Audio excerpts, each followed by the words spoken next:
What if the exact amount of focus you are putting toward your biggest goal is, the precise reason you're failing to achieve it? I mean, it sounds totally backward, but it happens all the time. Right. Yeah. Just think about that for a second. We all have things we are trying to bring into our lives. Yeah, totally. Whether it's a massive career change or better relationships or honestly just a little more peace of mind at the end of the day. And we are totally conditioned to believe that intense, unwavering focus is the only way to get those things. Exactly. Grind, hustle, keep your eyes on the prize. Yeah, that whole culture. But today, we are exploring the paradox of desire. We want to look at how the mechanics of how we think about our goals might be the very thing secretly sabotaging us. It is a really counterintuitive trap, but when you look at the cognitive mechanisms behind it, it actually makes perfect sense. Because we tend to conflate staring at a problem with actually solving it, right? Spot on, yes. Well, welcome in, everyone. We are diving into a really compelling piece of source material today for this deep dive. It's a fascinating one. It is. It's a transcript from a 2023 YouTube video from the channel AH 11.115. And it features an Abraham Hicks session. Right, the one titled Receive $100,000 as a Proof from the Universe. That's the one. Now, the mission of today's deep dive is to extract the highly practical, grounded mental frameworks from this source. Yeah, because we really want to strip away any esoteric terminology. Exactly.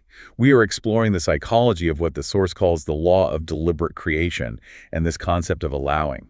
And we want to see how shifting your cognitive focus literally alters your emotional reality. And by extension, your physical reality. All without getting lost in mystical jargon. Right, because the value of this specific transcript lies in its real-time application. It's so practical. It is. When you translate these concepts into the psychology of resistance and momentum, it offers just a fascinating blueprint for cognitive reframing. So the narrative starts right at the beginning of a caller's problem. Mm-hmm. This caller has been conducting these daily creative workshops for themselves, basically setting aside dedicated time every day to visualize and focus on creating 3 specific things. And the primary subject they are laser focused on is getting more dollars. Right, which, as we said, our culture screams at us to do exactly this. Manifest the money. Focus on the money. Yeah, but the framework presented here reveals that the strategy is entirely backfiring for the caller. It's making it worse. Completely worse. And the flaw in their approach is something we all do. Oh, absolutely. The caller is focusing on money, but their underlying baseline feeling about money is that they do not have enough of it. Yes. So psychologically, they aren't actually visualizing wealth. They are obsessing over a lack of wealth. The source refers to this as having a practiced vibration of shortage. Right. Okay, let's unpack this, because using a word like vibration can sometimes alienate people who, prefer a more grounded explanation. Oh, totally. Let's define it purely in terms of your nervous system. Please do. A practiced vibration of shortage simply means your brain is perpetually hardwired into a fight or flight response regarding your bank account. Wow. Okay. Yeah, your baseline physiological state is just chronic stress. So when you sit down and try to force a visualization about being wealthy, but your body is pumping out cortisol because you're stressed about bills. right, That underlying chemical reality takes over. It's your dominant state. so you don't draw the desired outcome closer at all. No, you just activate your own internal resistance. You end up reinforcing the feeling of absence, which just makes yourself feel significantly worse. It makes so much sense when you think about it visually. It is literally like staring at a perfectly planted seed in your garden. I love this analogy. Yeah. Like you prepared the soil, you planted the seed, and you desperately want it to grow. Of course you do. But if you dig it up every single day to check if it's sprouting, simply because you are terrified that it won't. Yeah. I mean, your intense focus is the exact mechanism killing the plant. The anxiety about the outcome prevents the natural process of growth. You are literally disrupting the systemic process by introducing your own panic into the environment. Right. So since staring directly at the problem causes our nervous system to lock up, the obvious question is, how do we bypass our own alarms? How do we get out of our own way? Exactly. If focusing on the goal creates resistance, what do we do? Well, the source handles this beautifully by guiding the caller through a real-time exercise. They build what they call a vibrational bridge. Right. This card is so cool. It is. It's essentially a rapid-fire sequence of questions designed to shift emotional momentum entirely away from the threat response. And the execution of this bridge is just fascinating. The source asks the caller to pick the problematic subject, which is dollars. Hmm. And then they establish a baseline. They ask, does the knee-jerk response you have when you hear the word dollars feel like freedom and adventure, or does it feel like uncertainty? And the caller is very honest. They admit it feels like uncertainty. Yeah, they describe the feeling as tentative, guarded, and worried. They are staring right at that dug-up seed. Exactly. So having identified the resistance, the strategy shifts. The source completely abandons the topic of money. Just drops it. Drops it entirely. They pivot and ask, when you think about your life, do you feel successful or unsuccessful? And the caller, who is still stuck in that negative cognitive loop, answers unsuccessful. Right, they're still in the weeds. But then the source asks, when you think about your potential, do you feel optimistic or pessimistic? And the caller's demeanor instantly changes. Instantly, they reply, optimistic. Extremely optimistic. What's fascinating here is the underlying cognitive mechanic. The source literally hunted for a topic where the caller had a genuinely positive, unresisted belief. In this case, their abstract potential. Yes, because potential hasn't happened yet, it carries no immediate threat of failure. Oh, that is such a good point. Right. By activating that specific neural pathway of optimism, they changed the caller's physiological state.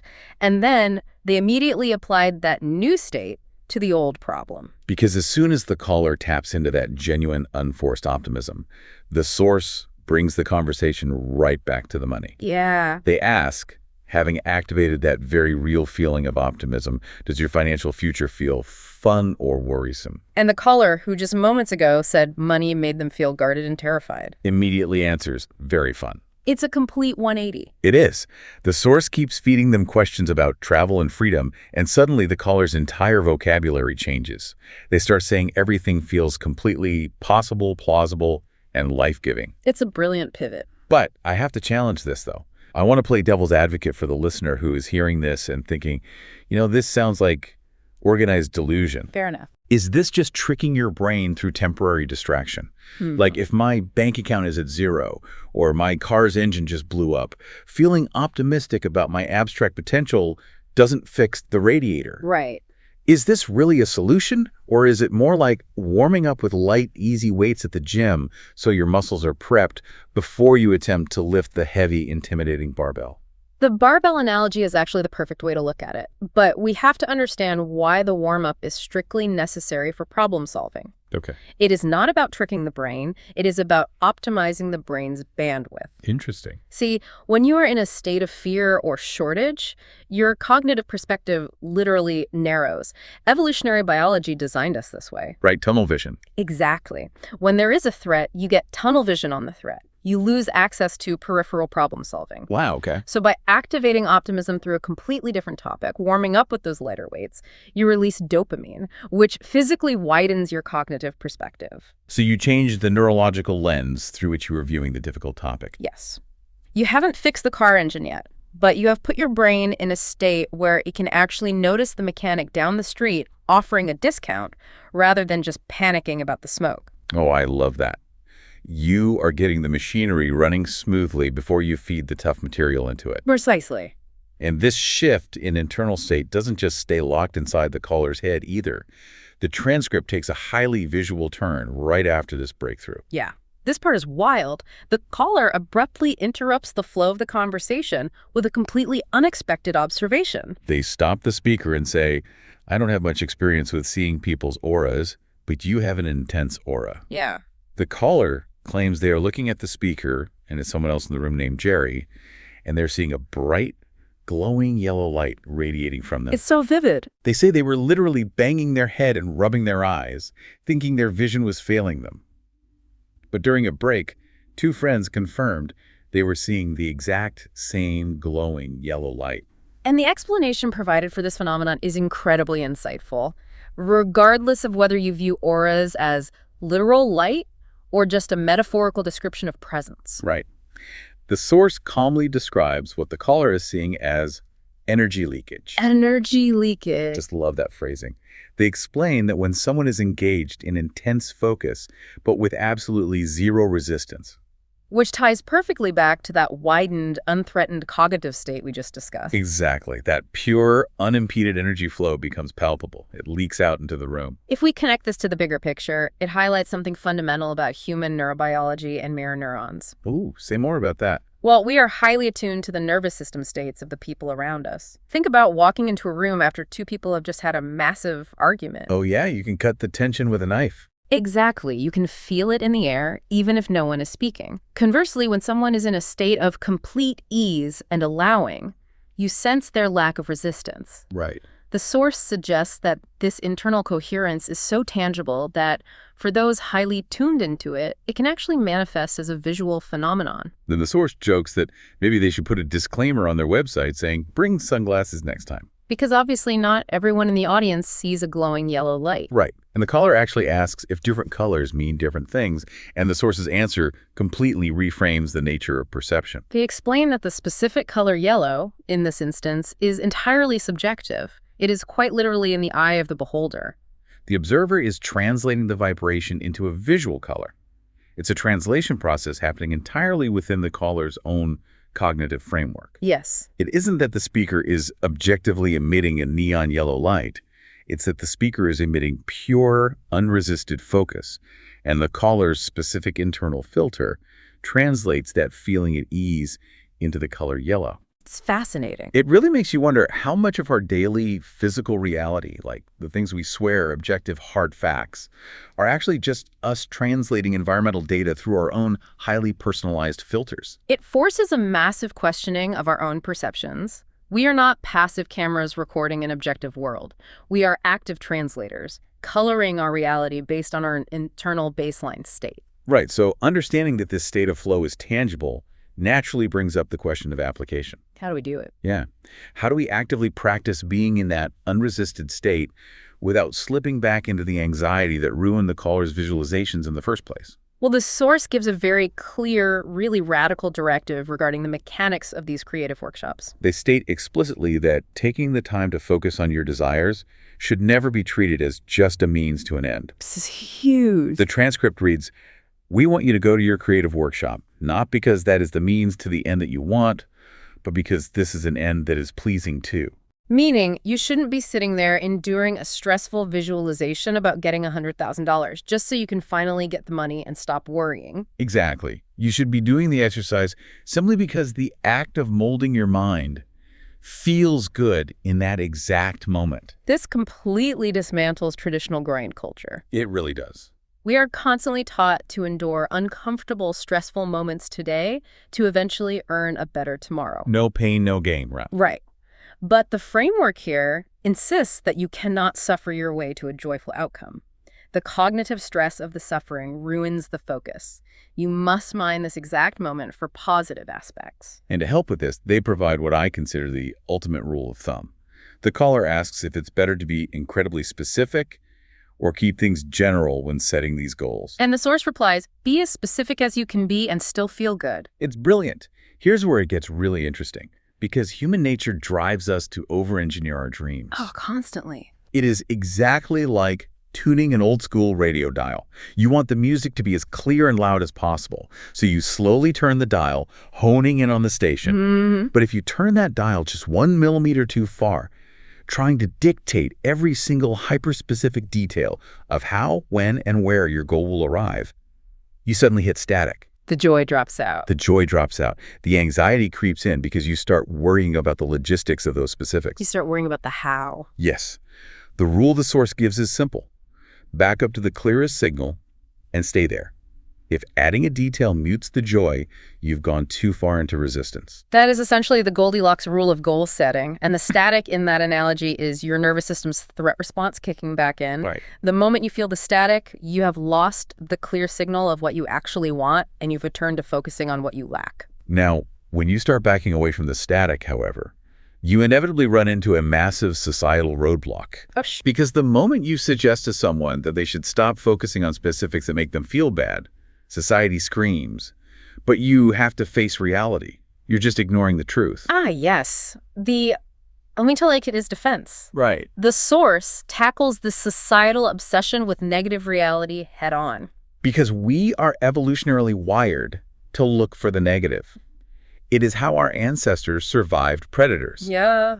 So when society demands we be realistic and stare directly at the bad news, it feels safe to our primitive brains. It feels responsible. But the source points out that this ancient survival mechanism is actually killing our modern goals. Totally. Constantly telling it like it is, like obsessively focusing on the negative aspects of your current reality, just keeps that unwanted neurological state active. It locks it into place. But a crucial distinction is made here. The framework is not advocating for delusion. No, not at all. They specifically state, we are not suggesting falsehood because you cannot falsely vibrate. Meaning, you cannot fake a feeling to your own nervous system. Exactly. What they are advocating for is ruthless selective focus. Being highly selective in the facts you choose to pay attention to.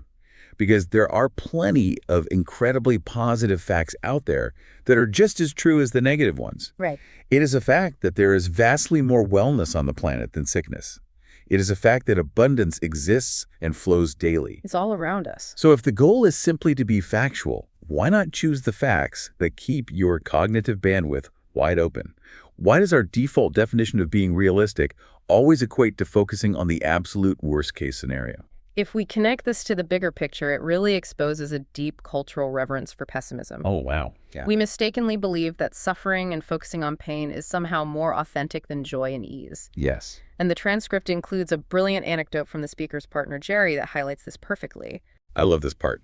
The source notes that whenever someone approaches them and says, well, let me be honest with you, what they're really communicating is, I have some bad news, and I am going to cover it up under the guise of honesty, so you are forced to listen to it. Yeah, Jerry jokes that when someone says, I'm going to tell the truth, he immediately suspects they have been lying the entire rest of the time. It's funny, but it highlights a serious linguistic trap. We use the concept of honesty as a weapon to force people to validate our negative focus. We absolutely do. And I really want to push back on the societal norm because it is just so pervasive. Why is honesty always assumed to be a heavy burden? Right. Why do we rarely pull a friend aside and say, look, let me be brutally honest with you. You are doing a fantastic job. Your potential is off the charts, and you have so much to offer. It sounds almost absurd because we never do it. Never. We have weaponized the concept of truth to drag each other back into a state of resistance. But to actually adopt this selective focus and let go of that heavy version of reality, you have to fundamentally trust the environment you're operating in. Right. You have to believe that dropping your guard won't result in immediate failure. Which is hard. And this exact fear comes up when the caller asks if it is normal to have doubts when they finally start seeing positive results. They ask, is this really happening or is it my imagination? And the source says that eventually the caller won't even need to question it because they will just expect the universe to accommodate them. They say the universe is knocking itself out to accommodate you. But we forget this. We exhaust ourselves trying to micromanage every condition to avoid the bad stuff. To translate the universe accommodating you into a grounded psychological framework, we really have to look at the reticular activating system, or the RAS, in the human brain. Okay, tell us about the RAS. The RAS is a bundle of nerves at our brainstem that filters out unnecessary information so the important stuff gets through. Like when you buy a red car and suddenly you see red cars everywhere. Exactly. When you drop your resistance and expect positive outcomes, you are literally programming your RAS to highlight opportunities, resources, and connections that were always there, but were previously filtered out by your stress response. Oh, that makes so much sense. Yeah. Because people operate under this distorted view that there is a good stream of circumstances and a bad stream of circumstances out there in the world. Yeah. And they think life is a constant battle to stay in the good stream while dodging the bad one. But the source shatters that duality completely. They state there is not a stream of bad. There's only one stream. Right, a stream of well-being. The only reason you experience the absence of it is because you are doing that thing. You are holding on to negative emotion, over-focusing on lack, digging up the seed. Taking up the seed. If you stop doing that thing, the good naturally flows in. It is exactly like a garden hose running in your yard. There isn't a water stream and a dry stream fighting an epic battle inside that rubber tube. There is just the water. There's just the water. The only reason nothing is coming out of the nozzle is because you are standing on the hose. Yeah. You do not have to miraculously create the water. You do not have to force it into existence. You just have to take your foot off the hose. It completely removes the concept of an antagonistic, punishing universe. It places the power entirely back in your hands, not as a burden to control everything around you, but as an invitation to simply let go of your own tension.